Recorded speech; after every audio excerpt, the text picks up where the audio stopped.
Imagine this. You're boarding a routine business flight. As you get on the plane, you notice the pilot looks perhaps a bit grandfatherly. In fact, he is only 2 years away from his FAA-mandated retirement age. You sit and open a magazine. You know, in the advertisements, airline flight attendants always look like a champagne they're pouring, fresh and bubbly. But looking around the cabin at the flight crew, the words instead come to mind is mature and no nonsense.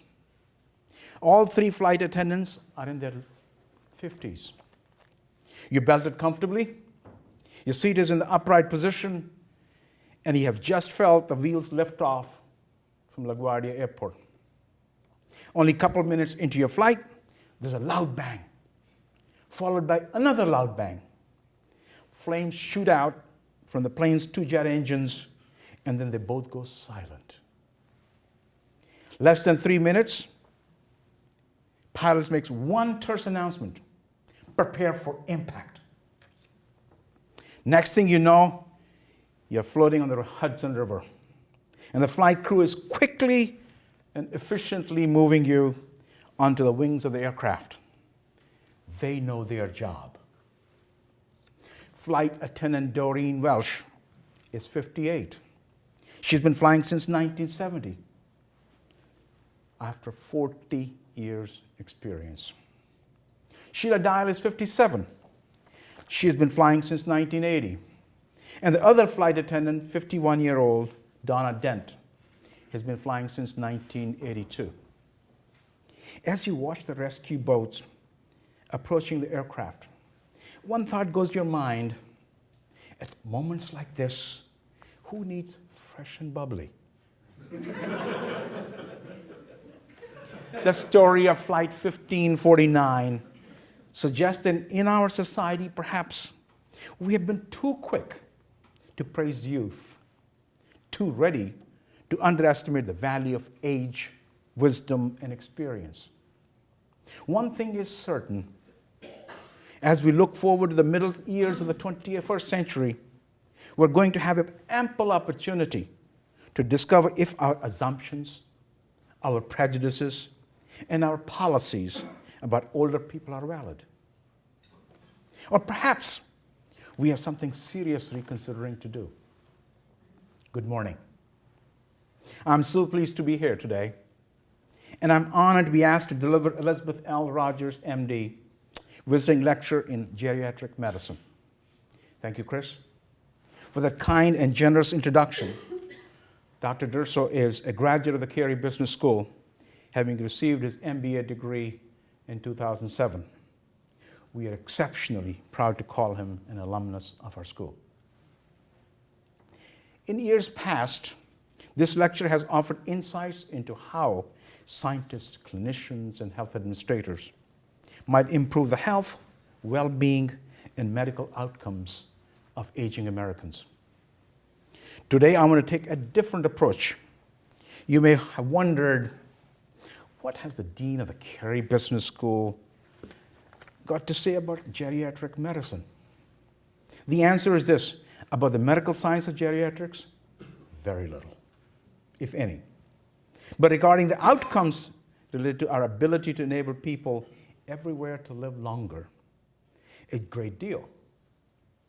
This morning, I want to turn our focus from the causes of increased lifespan to their effects. Every 7 seconds, ladies and gentlemen, every 7 seconds, another American turns 65.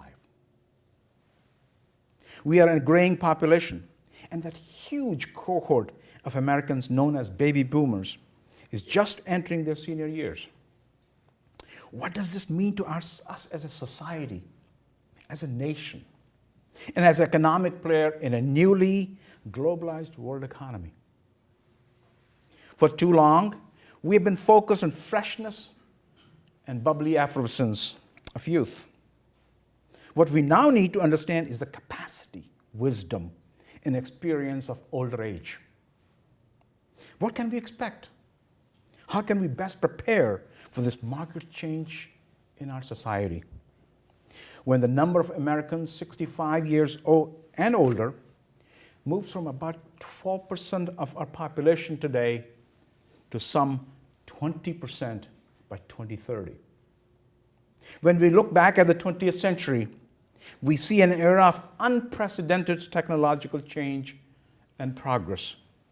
It witnessed everything from the invention of radio and television and airplanes, rockets, and the atomic bomb.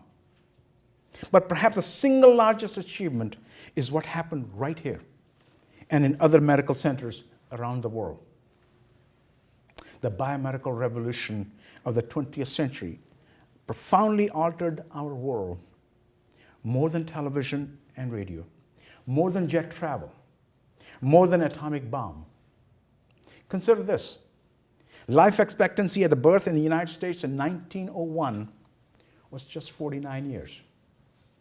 At the end of the century, it was 77 years, an increase of 50%. Similar gains have been enjoyed throughout the world. Life expectancy in India and the People's Republic of China was around 40 years around the mid-century. At the close of the century, it has been risen to 63 years. Vaccines, antibiotics, and better understanding of human health, nutrition and disease states have led to these enormous changes and advances. This may have been not just the crowning achievement of the 20th century, but even perhaps one of the most profound revolutions in human history. And while it was just gathering steam, in 1936, a Columbia University professor by the name of Robert K. Merton published an article in the American Sociological Review titled Unintended Consequences of Purposive Social Action. In his article, Professor Merton has postulated that when we take bold and even visionary action, even if everything goes according to plan, sometimes paradoxes and strange outcomes can arise. This was the first formulation of what is now known the law of unintended consequence.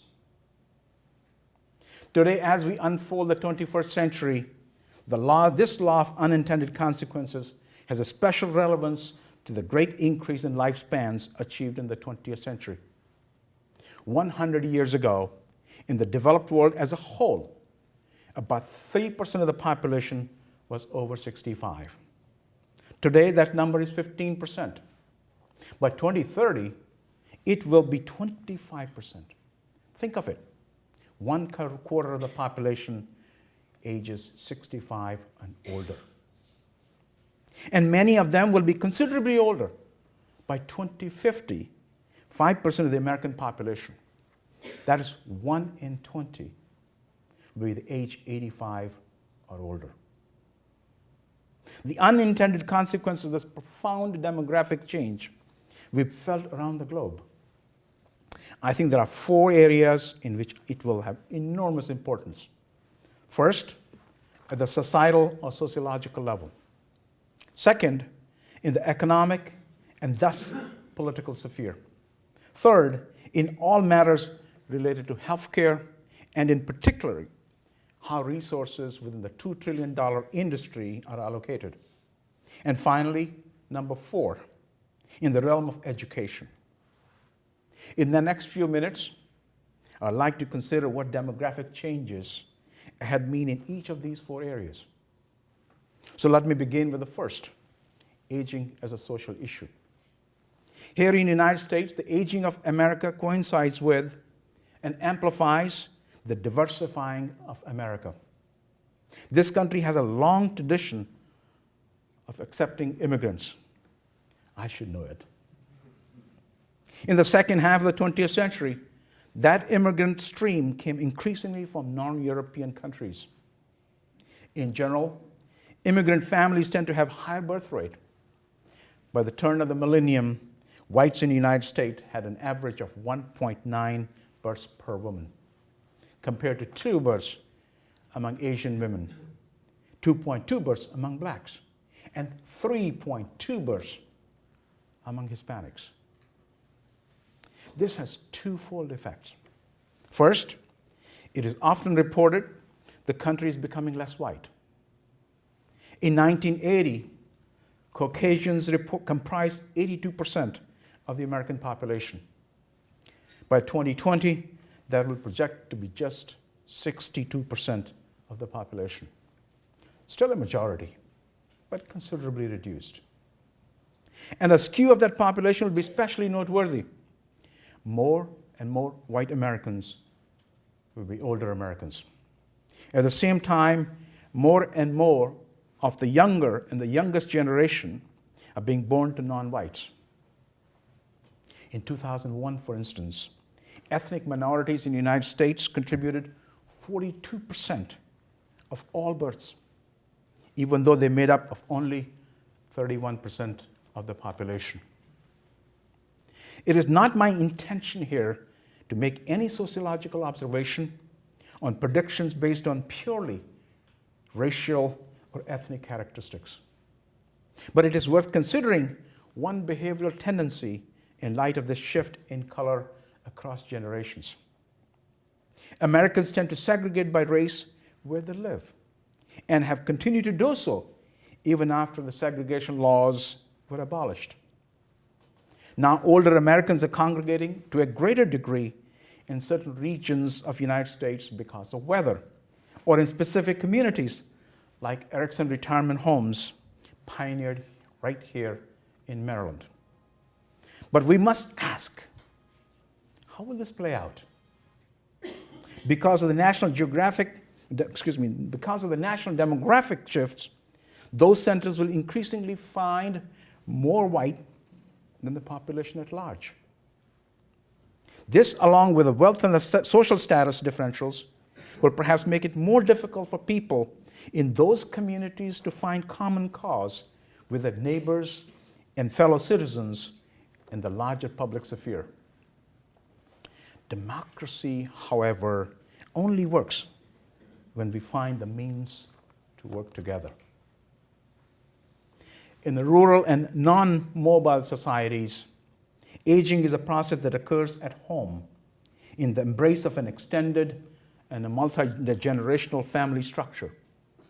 In some important sense, in this situation, older families and the older people become honored and important members of their community. This is not the case for us.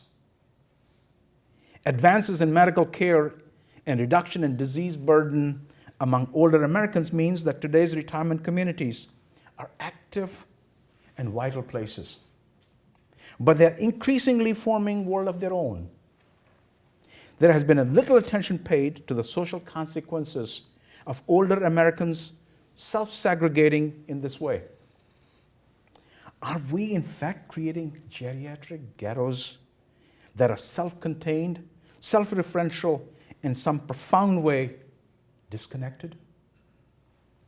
Do we stand in the danger of losing the shared commitment to common good? Certainly there is evidence suggesting that as the population ages, its commitment to the next generation declines.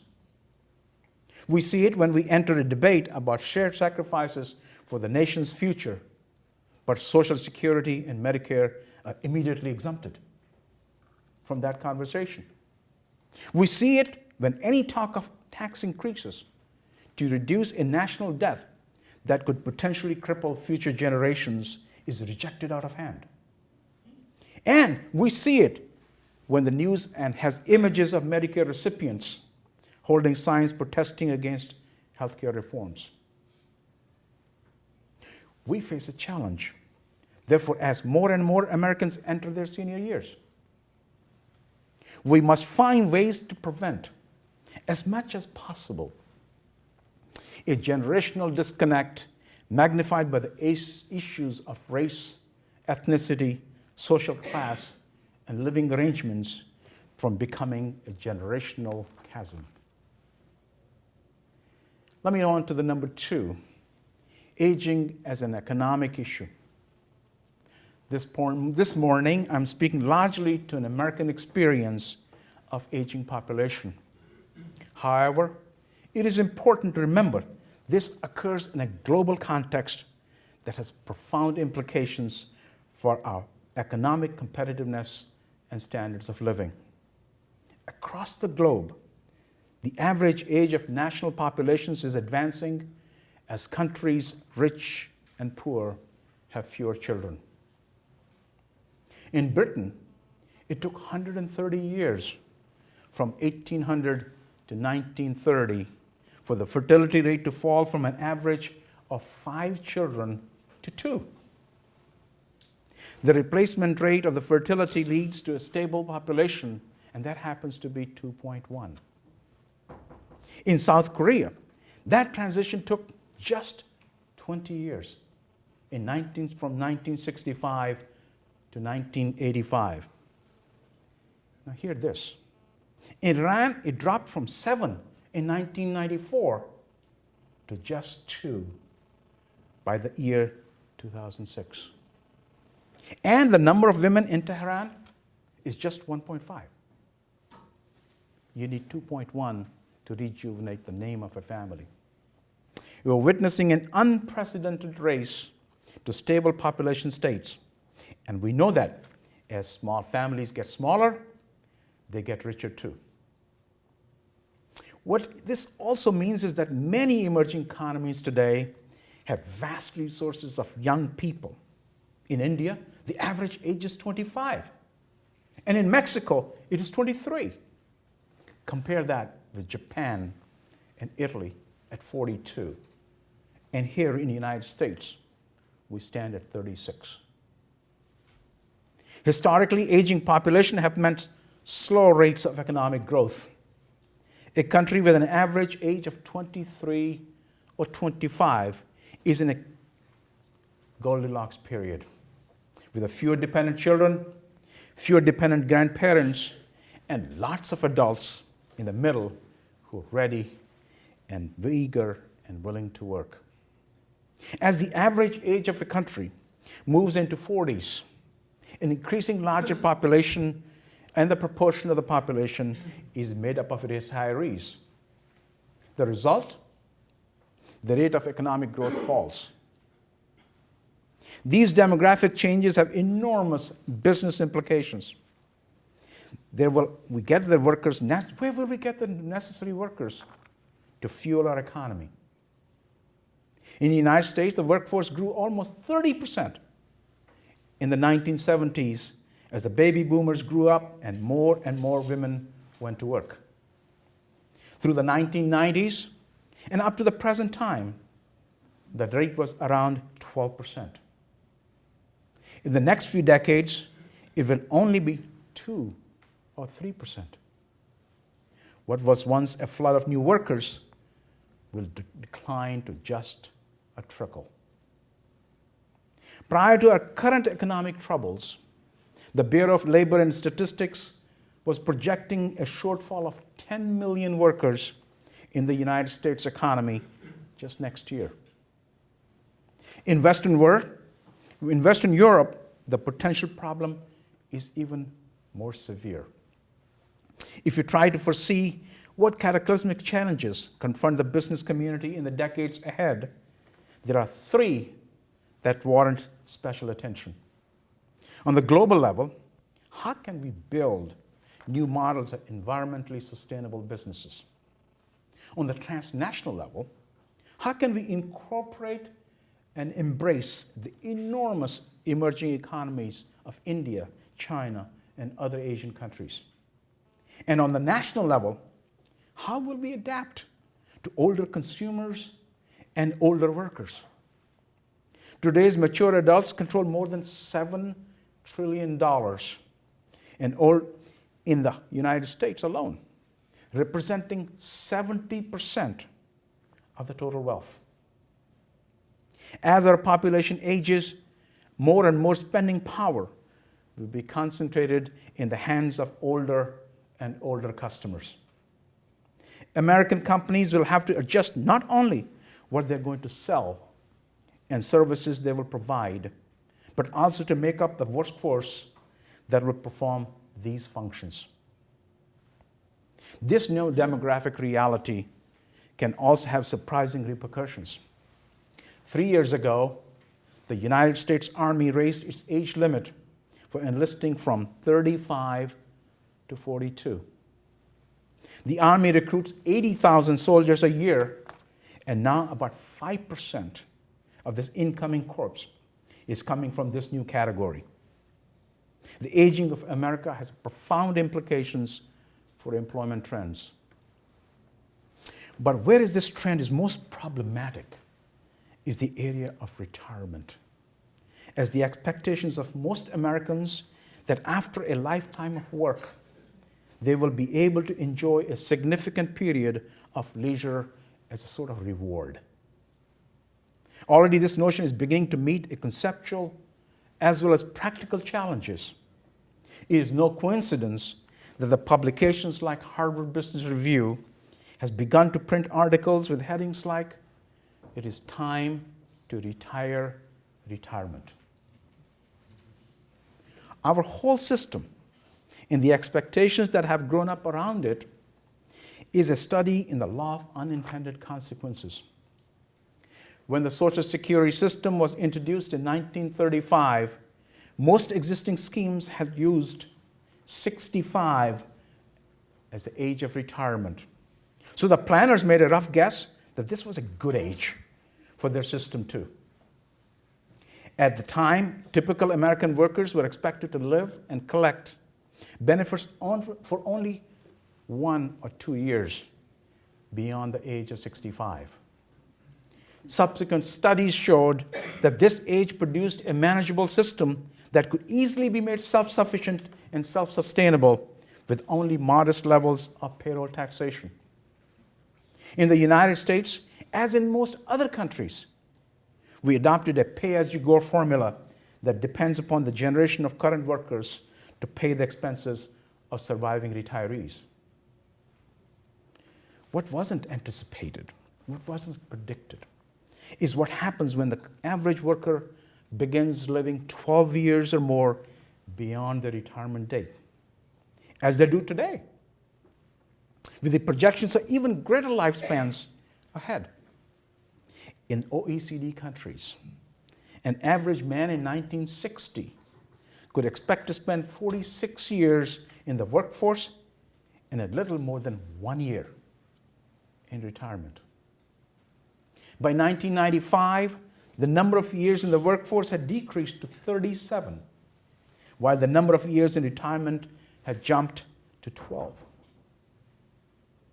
In Italy, by the year 2000, the median retirement age had dropped below age 59. And the typical worker could look forward to a retirement duration of almost 21 years. Ladies and gentlemen, who's paying the bills? That's the issue. On one hand, this is a wonderful achievement. But more retirees living longer, coupled with a slowing of the growth of the labor pool, means that you will have fewer workers available to cover through their payroll taxes the cost of retirees. This is a problem in America, but in Europe it is nearly a crisis, with the predictions of only 2 workers available per retiree by mid-century. And in China, which has 2-decade history of enforcing one-child policy, the possibility exists of one day having less than 1 worker per retiree.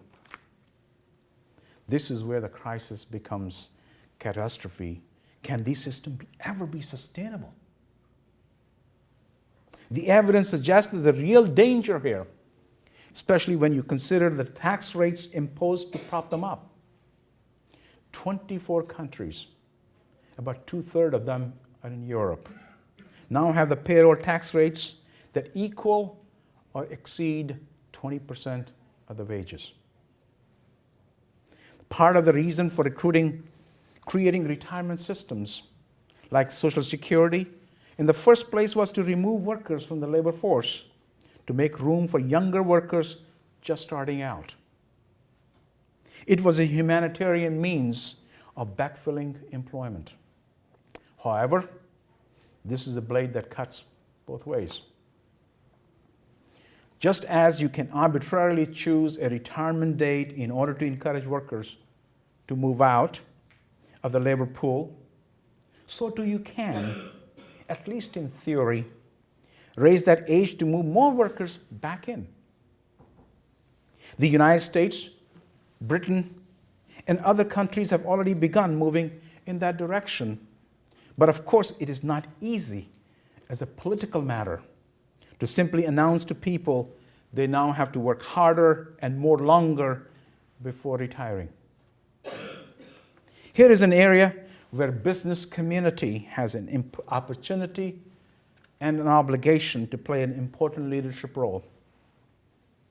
Remember, there are only very few industries, other than commercial airline pilots, that have mandatory retirement age. The challenge facing American businesses is to develop new and flexible working arrangements for older workers that will allow them to enjoy a comfortable halfway experience between full employment and full retirement. This will both address national labor needs and ease the strain on our payroll-based retirement system.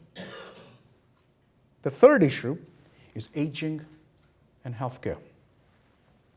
I think we can all agree that it is the realm of healthcare that the aging of America is drawing the most attention. I don't need to tell a gathering of nations leading geriatricians that there is an underlying disconnect between our healthcare system as it currently exists and the requirements of an efficient and well-managed program.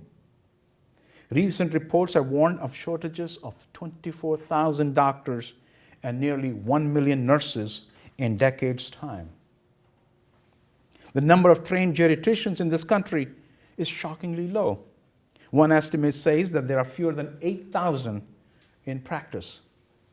And the number of Americans with chronic illnesses or degenerative conditions such as cancer, cardiovascular disease, or arthritis is astonishingly high, in excess of 100 million. These are illnesses that require long-term care management, typically by teams of highly skilled caregivers. Meanwhile, the supply of unpaid voluntary caregivers is shrinking as families with fewer children and more working women reduce the number of potential candidates. It is worth noting that in the United States today, 20% of women ages 40 to 44 have no biologic children. Who will provide care for them when they reach the advanced age? It is, as is sometimes the case, the difficult choices facing us as we age are generally issues we choose not to discuss. As a society, we have become very good at denying our own mortality. There is a saying that Europeans know that the death is inevitable. Americans believe death is optional. I've always found that rather telling. There was a fascinating column in New York Times not long ago about a study conducted by Pew Research Center. The center surveyed about 3,000 adults aged 18 and older and asked them first how old they were, and then how old they felt. They discovered that there is a gap between actual age and what we called reported age. Not only the gap gets larger, the older person responding to the question. Most adults over the age of 50 reported feeling 10 years younger than their actual age. But the age between 65 and 74, a sizable number reported feeling between 10 to 19 years younger. And there was a significant number of 75 years older who reported feeling 20 years younger than their real age. It is not surprising then that today's older Americans, and particularly the baby boomer generation, have driven unprecedented demand for vitamins and tonics, cosmetic surgery, and new knee replacements, and youth-giving therapies of all kind. On the internet website called Real Age offers a 150-question test covering lifestyle and family history. From that information assigns a biological age of how young or old your habits make you. It then recommends how to get younger through better living and non-medical solutions, such as sleeping more that you won't know, or taking multivitamins or daily exercise. To date, this online test has been taken by, are you ready for this? 27 million people or more. www.realage.com. Don't worry, I'll be happy to repeat that website address for you at the end of my remarks if you want to take a note. This is an important metric. It is telling indication of the deep and abiding interest among older Americans of feeling and looking younger than their actual age. And it suggests two trends. First of them fairly obvious. Number one, if you have a drug, device, therapy, or procedure that in some ways turns back the clock, or even makes the claim to halt or reverse age without even offering any proof whatsoever, there is an enormous and ready-made market waiting out there and the potential to make huge sums of money. Consider only Viagra, popularly portrayed as the fountain of sexual youth, which has recorded just in U.S. sales in excess of $1 billion since it came on the market just 10 years ago.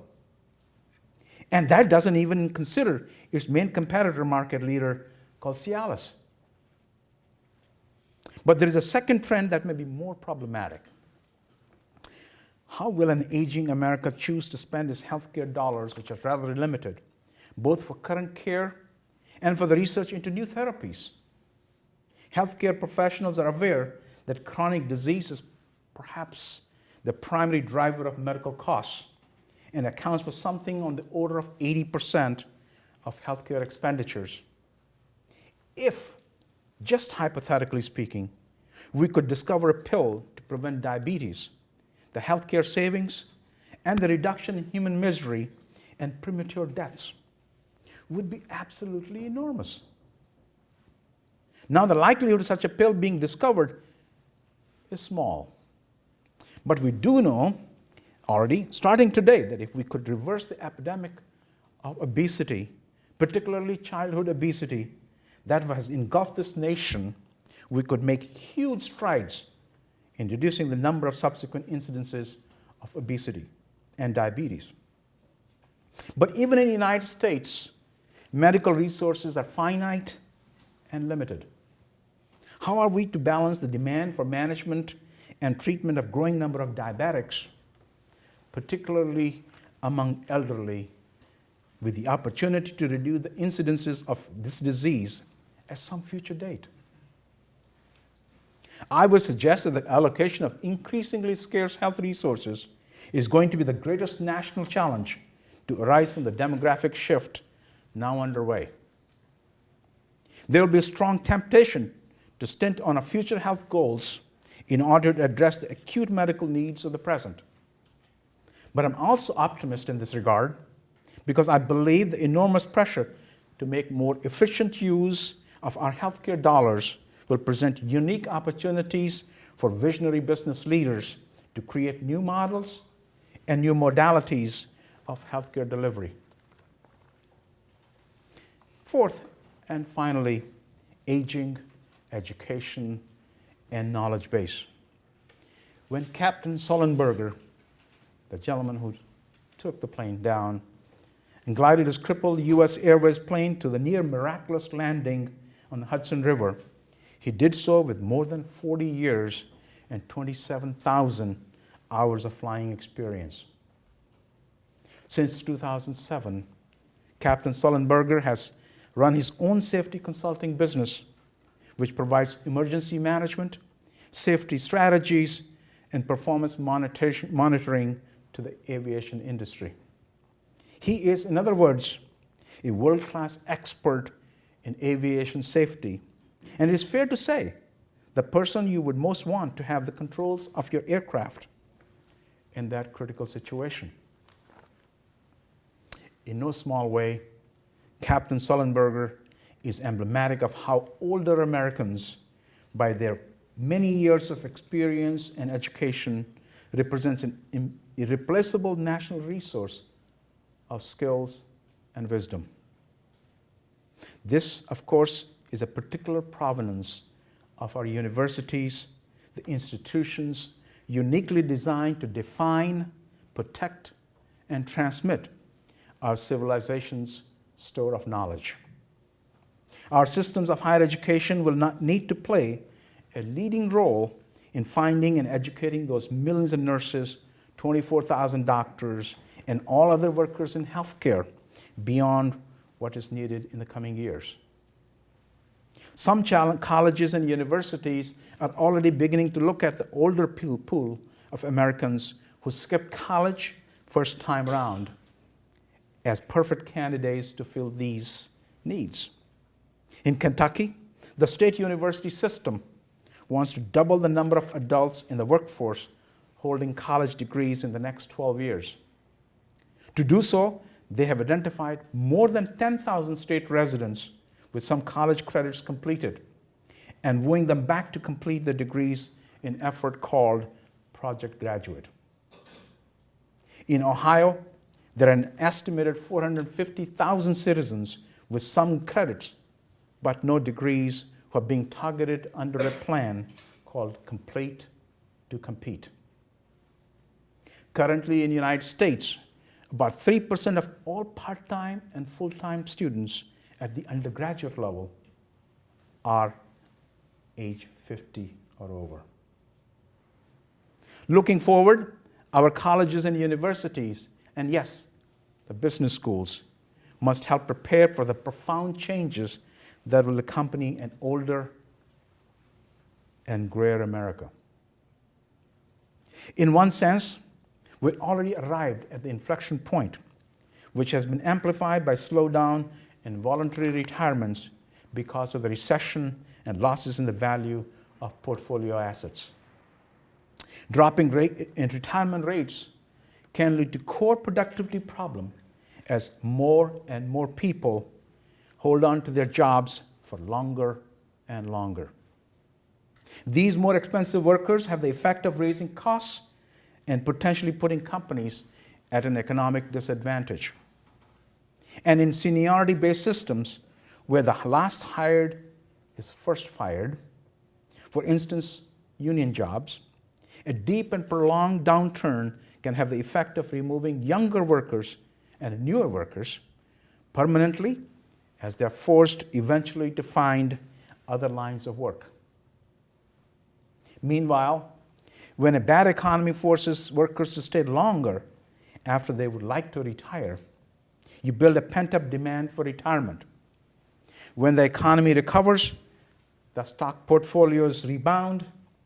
You are suddenly faced with a capacity problem when the retirees leave in great numbers, taking all the knowledge and experience with them. This is so-called knowledge transfer challenge. Although it has been much discussed in recent years, its solution remains more of an aspiration than a successful practice. Few companies have put mechanisms in place to make transfer knowledge happen. A 2003 survey by the Society of Human Resource Management suggested there is a little planning underway to prepare for the effects of coming wave of retirements. More than 70% of the companies responding had no benefits or no programs available to retain key older workers. Nearly 60% did not directly recruit mature workers. In America, we face a special challenge. Throughout the 20th century, the United States led the world in one very important statistic. We were the nation with the highest percentage of young people aged 18 to 22 enrolled in colleges. This is no longer the case. Other countries are doing better at providing their young people the education they need to thrive in the knowledge economy. We often talk about how expensive elite colleges and schools like Johns Hopkins have become. This is what grabs the headlines, of course. But it is the non-elite schools that educate vast majority of our college students that really need our attention. In the mid-20th century, we sent tens of thousands of colleges on a GI Bill. Then later, as a part of Great Society, we provided Pell Bills and Pell Grants to give college opportunities to many thousands who could not otherwise afford it. At the same time, there were many no-cost or extremely low-cost opportunities to get a college education, such as the city college system in New York and the California state system. This represented an investment in our future, and it gave us huge competitive advantage. But we have retreated from these programs and abandoned some outright. Here again, as the starkest terms, we see a potential conflict of generations arise. With limited financial resources, do we focus on making sure seniors have secure and stable requirements and retirements? Or do we maintain our historic investment in the world's best and most open systems of higher education?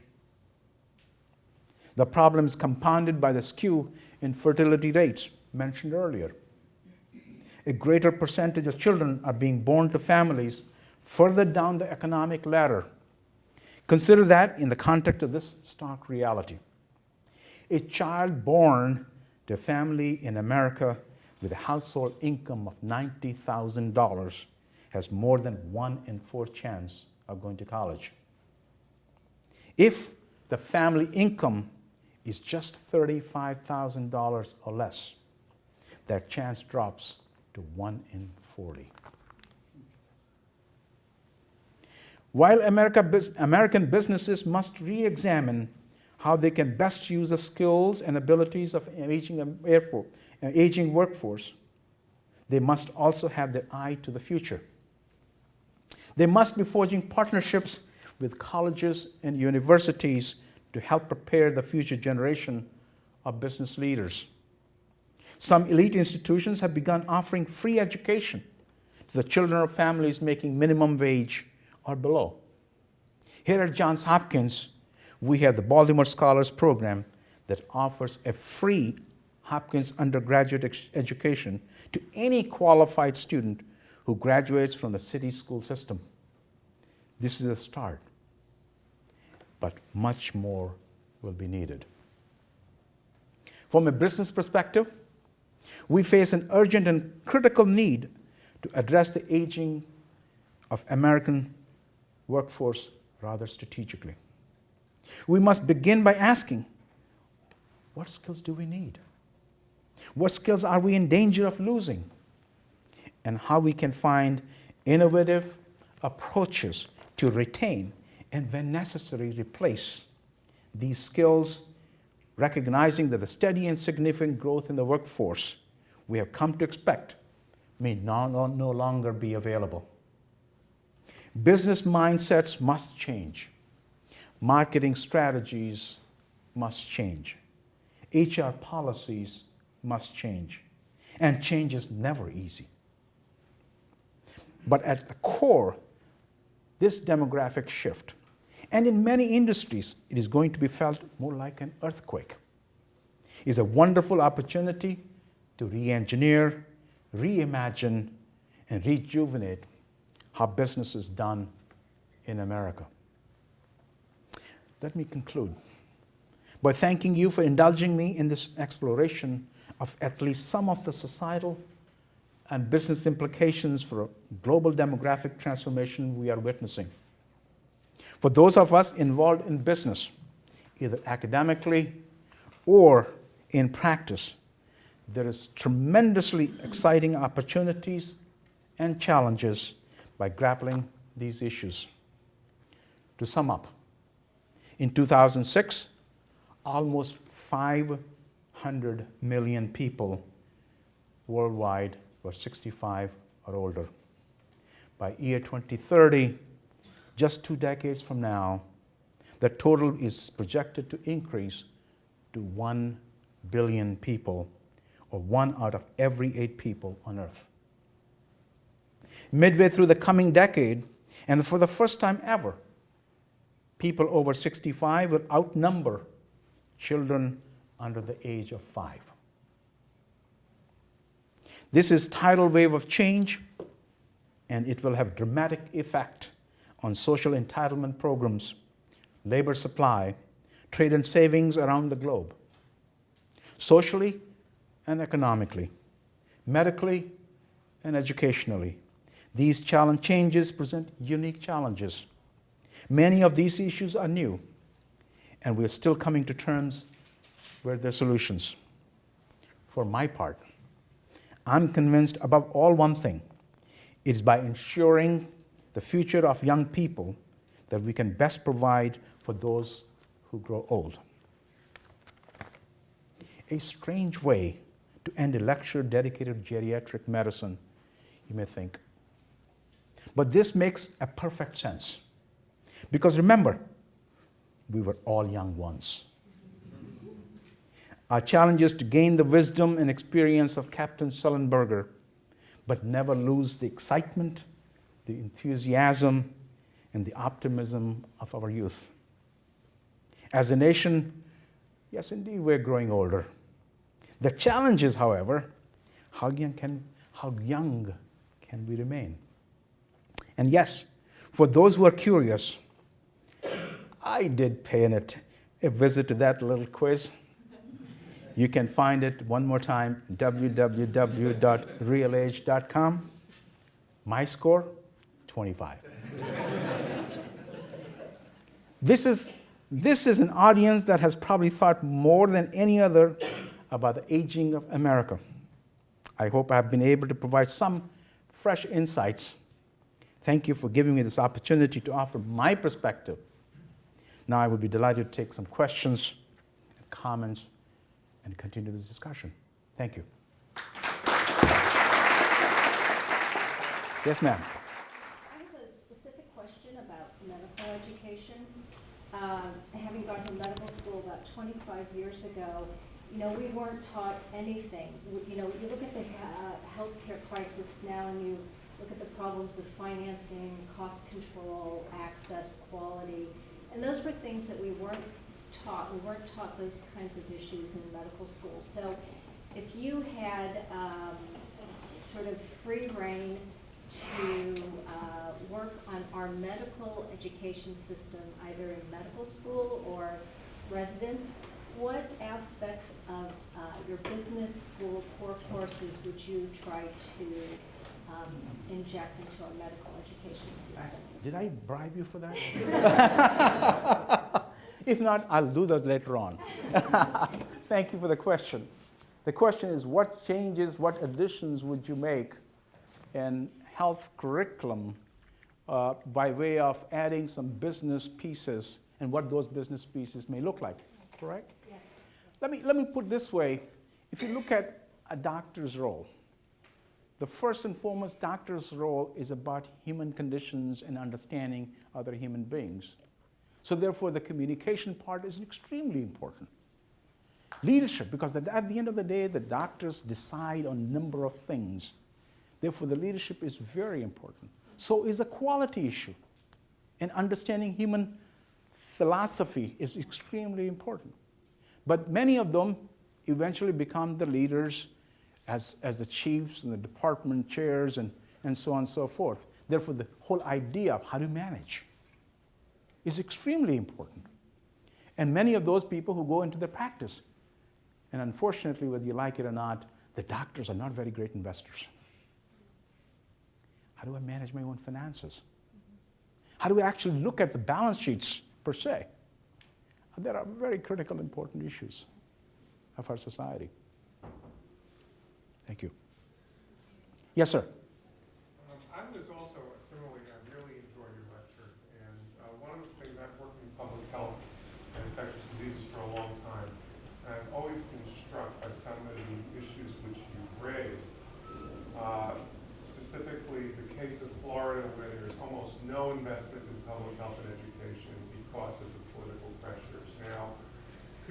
expand on how you would engage the older population to think along these lines? Because children don't vote, and immigrants don't vote legal until they achieve full citizenship, and Right. certainly illegal immigrants don't vote.